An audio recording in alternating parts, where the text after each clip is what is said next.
नीतीश कुमार। विपक्ष ने कहा नीतीश फिनिश, लेकिन बिहार के लोगों ने कहा कि नहीं, नीतीश है फिनिक्स। कि मैं विधि द्वारा स्थापित भारत के संविधान के प्रति, यानी राजनीति का वो उड़नबाज जो अपनी ही राख से पैदा हो जाता है, जो बिहार के इतिहास में कभी नहीं हुआ, उसको वर्तमान के आंगन में नीतीश कुमार उतार लाए। जिस नारे को जेडीयू ने जनता के सामने पेश किया था कि 25 से 30 फिर से नीतीश, तो बिहार की जनता ने कहा कि क्यों नहीं, बिल्कुल सही, 25 से 30 फिर से नीतीश ही।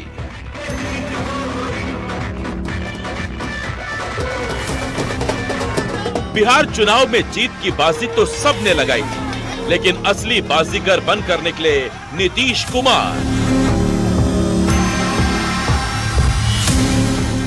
नमस्कार, स्वागत है आपका हमारी इस खास पेशकश में। मैं आपके साथ आशुतोष चतुर्वेदी। देखिए, अब यह तय हो चुका है कि एक अणे मार्ग पर आगे भी नीतीश कुमार का ही नाम रहेगा, जो बिहार के मुख्यमंत्री का आधिकारिक आवास है। बिहार के मुख्यमंत्री नीतीश कुमार के नाम सबसे लंबे समय तक राज्य की बागडोर संभालने का रिकॉर्ड पहले ही बन चुका है और पिछले 20 सालों में 19 साल तक लगातार वही मुख्यमंत्री रहे हैं। बीच में 9 महीने के लिए जीतन राम मांझी बने भी तो नीतीश कुमार की ही कृपा से, और अब फिर से बिहार नीतीश कुमार के नाम पर ही चलेगा।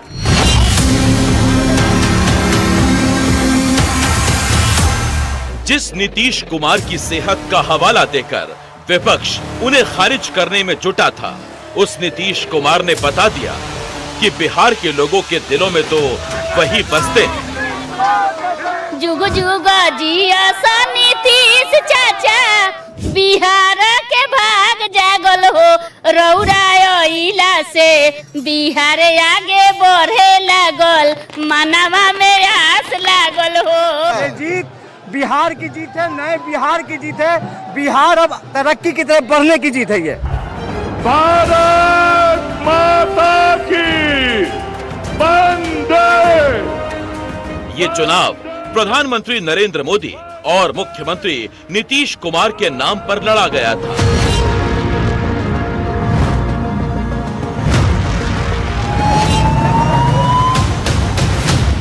दूसरी तरफ विपक्ष ने राहुल गांधी और तेजस्वी यादव को सामने रखकर चुनाव लड़ा।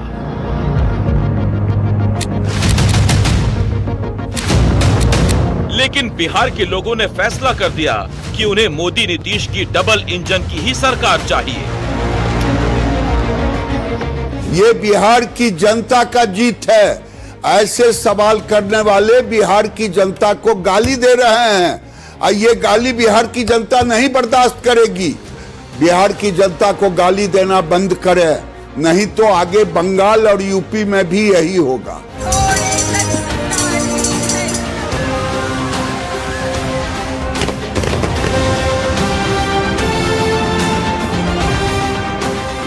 ये बात सही है कि अब की बार भी नीतीश कुमार की पार्टी को बीजेपी से कम सीटें मिली हैं, लेकिन बीजेपी के साथ नीतीश कुमार के राजनीतिक संबंधों की मधुरता और वादों पर अमल करने की चाहत ने नीतीश की ताजपोशी का रास्ता साफ कर दिया।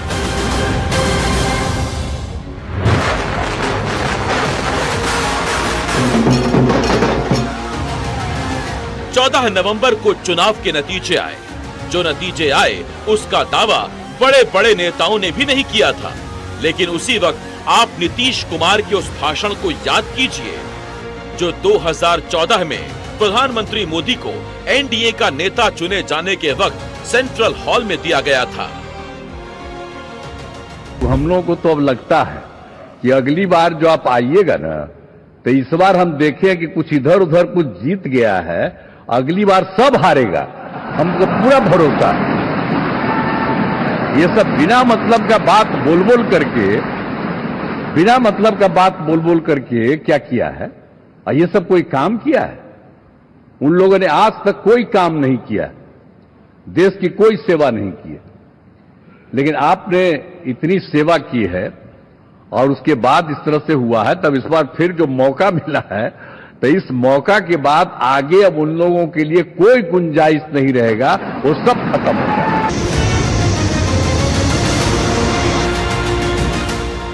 15 नवंबर से मुख्यमंत्री नीतीश कुमार के घर पर नेताओं के आने जाने का सिलसिला शुरू हुआ।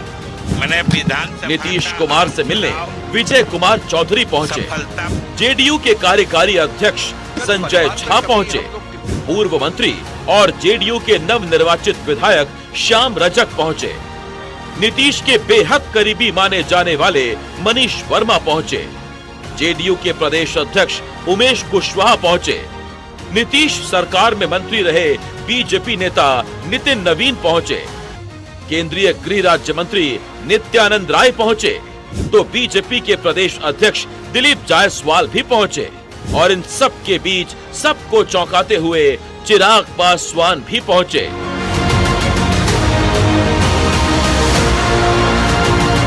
और इन सब के बीच ये तय होने लगा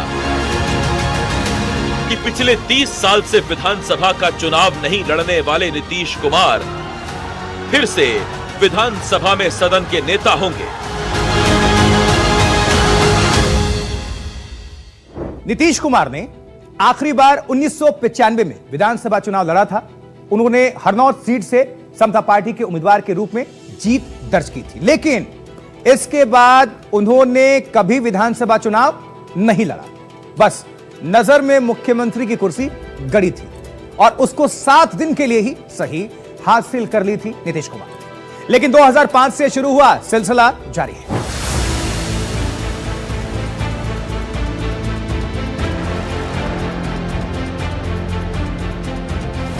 लेकिन गांधी मैदान से बार बार बिहार के लोगों तक अपने भरोसे का संदेश पहुंचाना आसान नहीं था।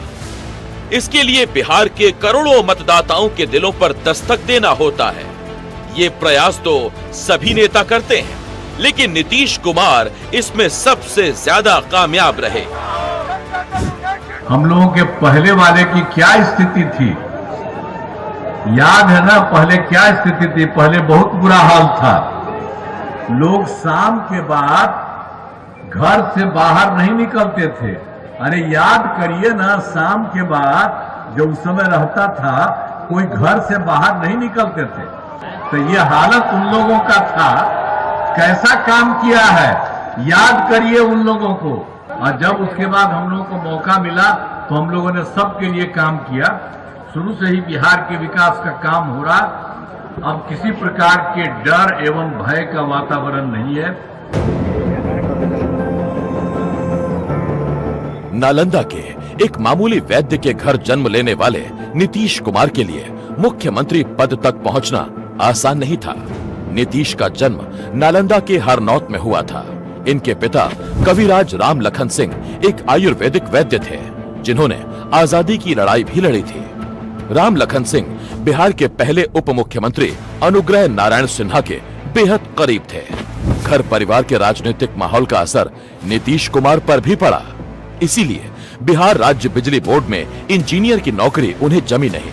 आधे अधूरे मन से जिस काम को कर रहे थे, उसे छोड़कर जेपी आंदोलन में कूद पड़े, जिसके बाद कभी पीछे मुड़कर नहीं देखा।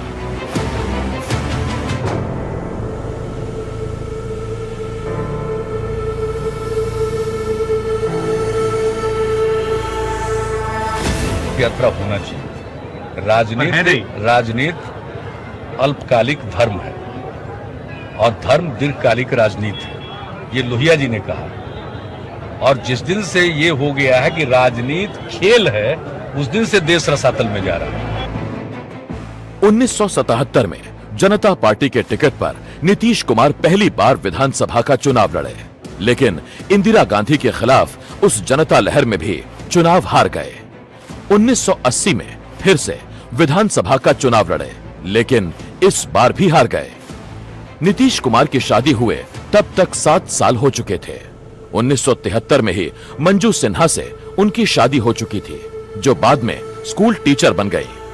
2 बार चुनाव हारने के बाद उन पर फिर से नौकरी करने का दबाव पड़ने लगा।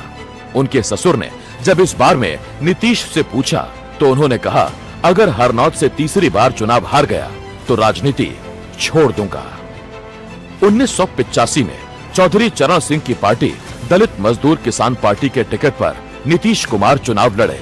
एक चुनावी सभा में नीतीश कुमार ने कहा, अब की बार चुनाव हारा तो फिर चुनाव नहीं लड़ूंगा। सभा में सन्नाटा पसर गया, लेकिन लोगों ने तय कर लिया कि नीतीश को जिताना है और वही जीत नीतीश की राजनीति का टर्निंग पॉइंट बनी। नीतीश की राजनीतिक चतुराई का अंदाजा आप इस बात से लगा सकते हैं कि शुरुआती दिनों में जिस लालू यादव के साथ नीतीश खड़े थे, बाद में वही लालू यादव नीतीश कुमार के बारे में कहने लगे कि नीतीश के तो पेट में दांत हैं। क्या नीतीश जी उधर जो चले गए हैं, हमारे मुंह में सीधे 32 दांत है, उनके पेट में नीतीश के दांत है जो वहां चले गए। पेट में दांत, पेट वाला दांत बड़ा खतरनाक होता है। 1985 में विधायक बनने के बाद नीतीश कुमार ने जहां अपने राजनीतिक आदर्श कर्पूरी ठाकुर से राजनीति सीखी, वहीं 1988 में उनके निधन के बाद लालू यादव को विपक्ष का नेता बनवाने में भी नीतीश की बड़ी भूमिका रही। 1989 में नीतीश कुमार ने लोकसभा का चुनाव लड़ा और जनता दल के टिकट पर जीतकर संसद में पहुंचे। उसके कुछ दिनों बाद ही बिहार में विधानसभा के चुनाव हुए। जनता दल को विजय मिली और उसे अपना मुख्यमंत्री चुनना था। मुख्यमंत्री पद के दो दावेदार थे, एक लालू यादव और दूसरे राम सुंदर दास। लालू यादव देवीलाल के उम्मीदवार थे और राम सुंदर दास वीपी सिंह के। उस समय विधायकों के समीकरण से लगता था कि राम सुंदर दास लालू यादव को हरा देंगे।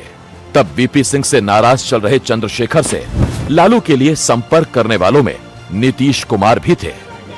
वीपी सिंह के उम्मीदवार को मुख्यमंत्री बनने से रोकने के लिए चंद्रशेखर ने अपने समर्थक रघुनाथ झा को भी चुनाव लड़वा दिया। रघुनाथ झा खुद तो चुनाव नहीं जीत पाए, लेकिन राम सुंदर दास को हरवाने भर वोट जरूर काट लिया और इस तरह नीतीश कुमार के दोस्त लालू यादव 1990 के मार्च महीने में मुख्यमंत्री बने। तुम्हारे पिता को हम ही बनाए थे, वो जब आए थे उस समय नहीं था, ऐसा फालतू छोड़ो।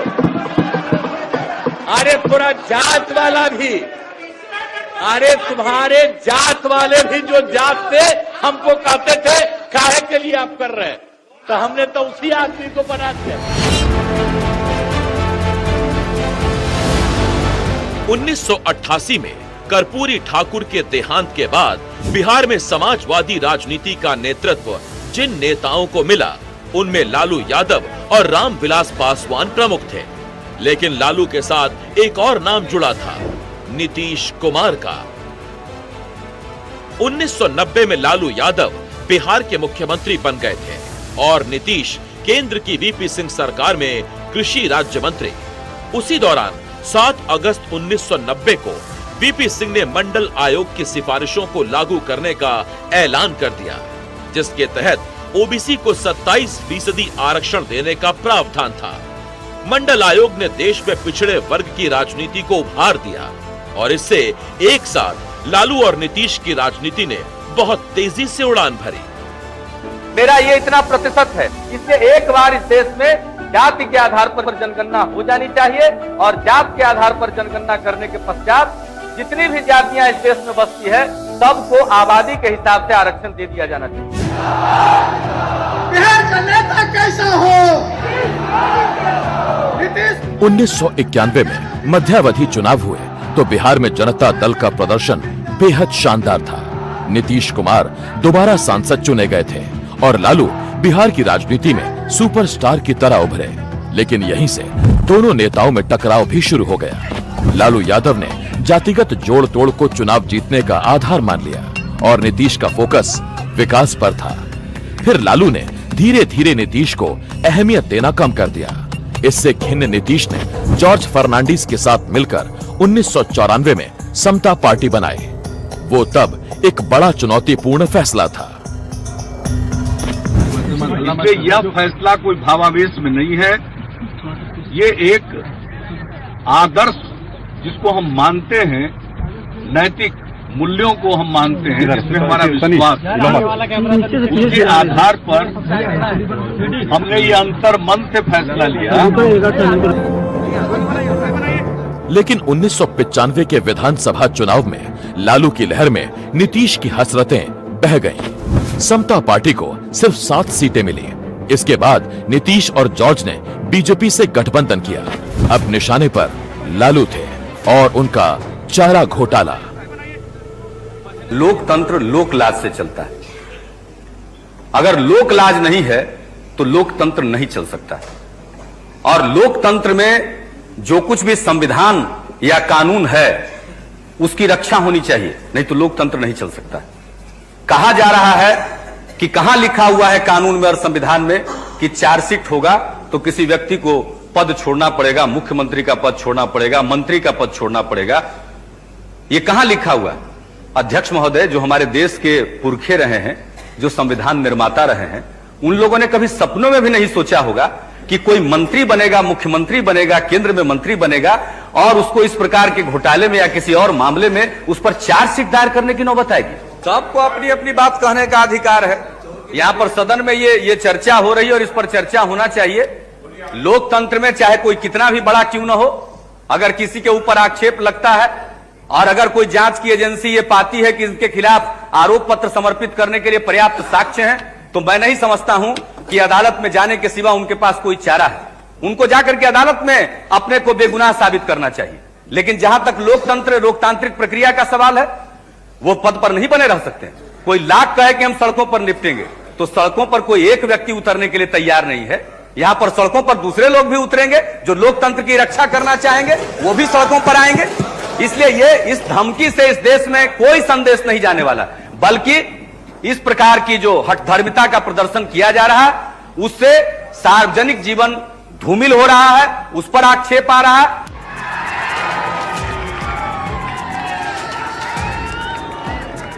लालू यादव के खिलाफ आक्रामक अंदाज और बीजेपी से गठबंधन का फायदा नीतीश को 1996 के लोकसभा चुनावों में मिला। 1996 का चुनाव नीतीश कुमार के लिए टर्निंग पॉइंट था, क्योंकि बीजेपी से गठबंधन के कारण आरजेडी को बड़ा झटका लगा। 54 लोकसभा सीटों में आरजेडी 22 सीटें ही जीत पाई, जबकि बीजेपी ने 18 और समता पार्टी ने 6 सीटें जीत ली थीं। 1996 से बीजेपी से गठबंधन में नीतीश कुमार का कद लगातार बढ़ता गया। 1998 में जब वाजपेयी सरकार बनी तो नीतीश कुमार रेल मंत्री बनाए गए। इसके बाद उन्हें सड़क परिवहन मंत्रालय का अतिरिक्त प्रभार भी मिला। 1999 में सरकार बनी तो नीतीश कुमार कृषि मंत्री बने। बाद में ममता बनर्जी के रेल मंत्री के पद से इस्तीफा देने के बाद उन्हें वाजपेयी सरकार में 2001 में ही रेल मंत्रालय फिर से मिल गया। अगणित बलिदानों से अर्जित यह स्वतंत्रता, सुश्वेद शोणित से सिंचित यह स्वतंत्रता, त्याग तेज तप बल से रक्षित यह स्वतंत्रता, दुखी मनुजता के हेतु अर्पित यह स्वतंत्रता। 2004 में वाजपेयी सरकार गिर गई और केंद्र में मनमोहन सिंह की सरकार बनी।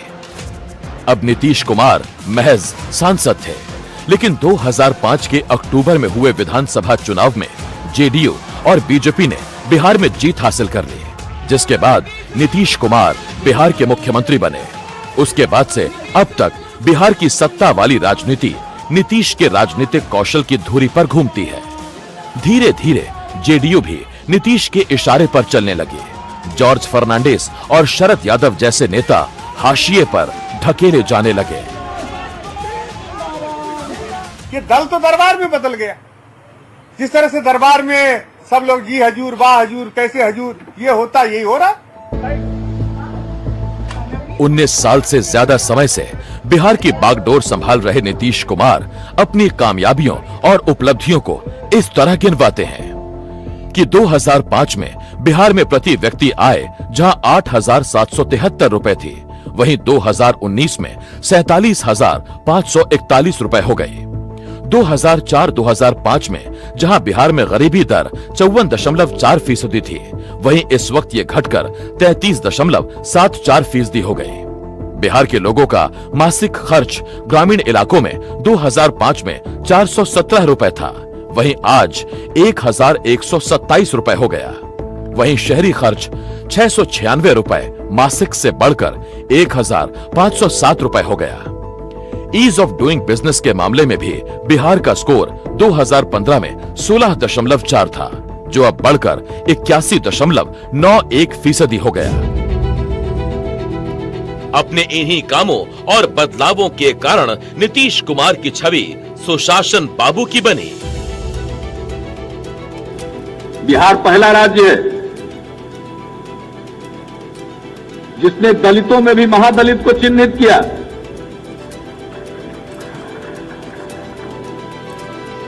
हम लोगों के नेता आदरणीय स्वर्गीय जननायक कर्पूरी ठाकुर जी ने अपने समय में पिछड़े वर्गों में भी अति पिछड़े वर्गों को चिन्हित किया था। उनके लिए विशेष कार्य हुए।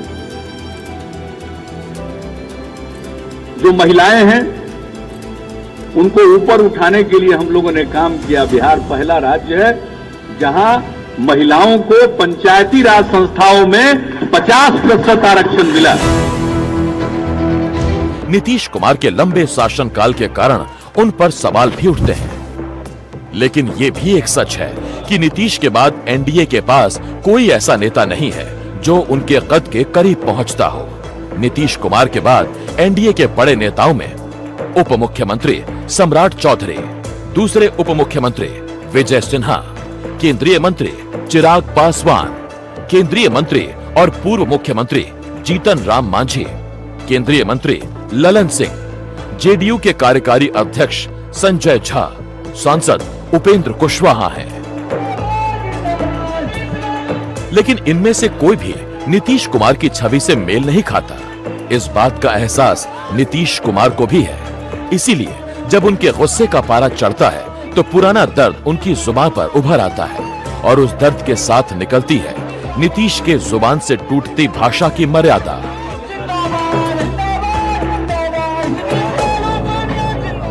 इनको कुछ आइडिया है? ये तो मेरी गलती है कि इस आदमी को हमने बना दिया था मुख्यमंत्री। नहीं ठीक है, ये कोई सेंस नहीं है इसको। ऐसे ही बोलते रहता है, कोई मतलब नहीं है। माननीय मुख्यमंत्री तमक करके उठ गए और उठ करके अनाप शनाप ऐसी बातें बोलने लगे। हमको तो आश्चर्य हुआ कि वही नीतीश कुमार हैं जो पहले थे आज से कुछ दिन पहले।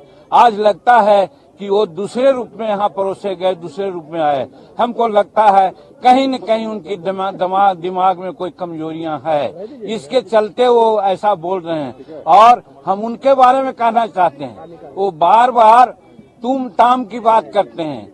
आप जोड़ लीजिए 1985 में वो विधायक बने, हम 1980 से विधायक हैं। उम्र में वो 74 साल के हैं, उम्र में हम 80 साल के हैं। तो वैसी परिस्थिति में तुम ताम करना कहाँ का उचित है, उसमें भी विधानसभा में। इसलिए हमको लगता है कि मानसिक संतुलन वो खो बैठे हैं।